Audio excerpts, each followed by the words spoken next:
एक बार की बात है, बादशाह अकबर और बीरबल सर्दियों के मौसम में ठंडे तालाब के पास टहल रहे थे कि बीरबल को एक ख्याल आया और उसने अपने बादशाह से कहा कि पैसों के लिए इंसान किसी भी चुनौती को पूरा कर सकता है।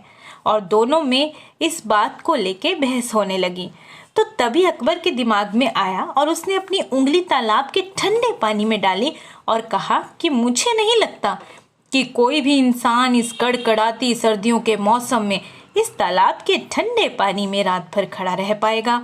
दोनों ने सोचा कि चुनौती दी जाए और राजा ने एक दिन ये ऐलान किया कि अगर कोई भी व्यक्ति पूरी रात भर तालाब के ठंडे पानी के अंदर छाती तक डूबकर खड़ा रह जाएगा तो उसे 1000 सोने का मोहरों का इनाम दिया जाएगा।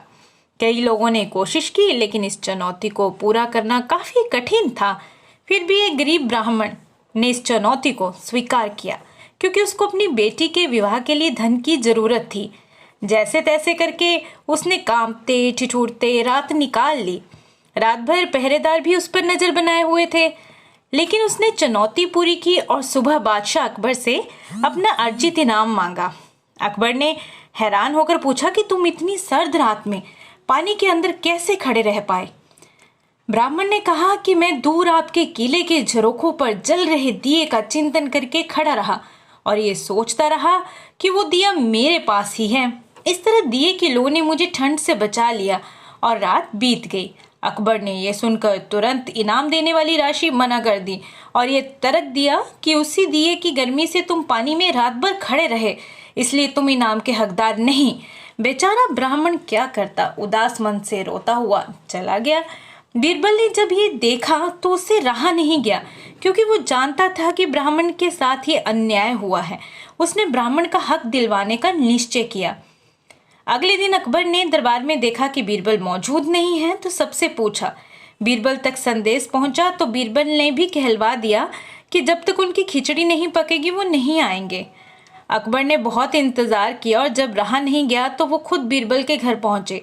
उन्होंने देखा कि बीरबल ने जानबूझकर खिचड़ी का पात्र आग से काफी ऊंचा लटकाया है। अकबर देखकर बोले, मूर्ख, इतनी ऊपर बंदी हांडी को तपन कैसे मिलेगी? हांडी को नीचे बांध वरना खिचड़ी नहीं पकेगी। बीरबल ने कहा, पकेगी पकेगी, खिचड़ी पकेगी, आप धैर्य रखें। इस तरह दोपहर से शाम हो गई और अकबर लाल पीले हो गए और गुस्से से बोले, बीरबल, तू मेरा मजाक उड़ा रहा है। तुझे समझ नहीं आता, इतना दूर तक आंच नहीं पहुंचेगी, हांडी नीचे लगा। तब बीरबल ने कहा कि अगर इतनी सी दूरी से खिचड़ी नहीं पक सकती तो उस ब्राह्मण को आपके किले के झरोखे पर जल रहे छोटे से दिए से तपन और ऊर्जा कैसे प्राप्त हो सकती है।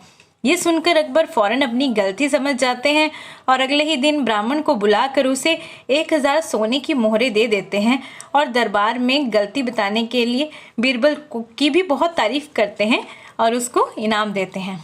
तो बात छोटी सी है कि कभी भी किसी के साथ अन्याय नहीं करना चाहिए।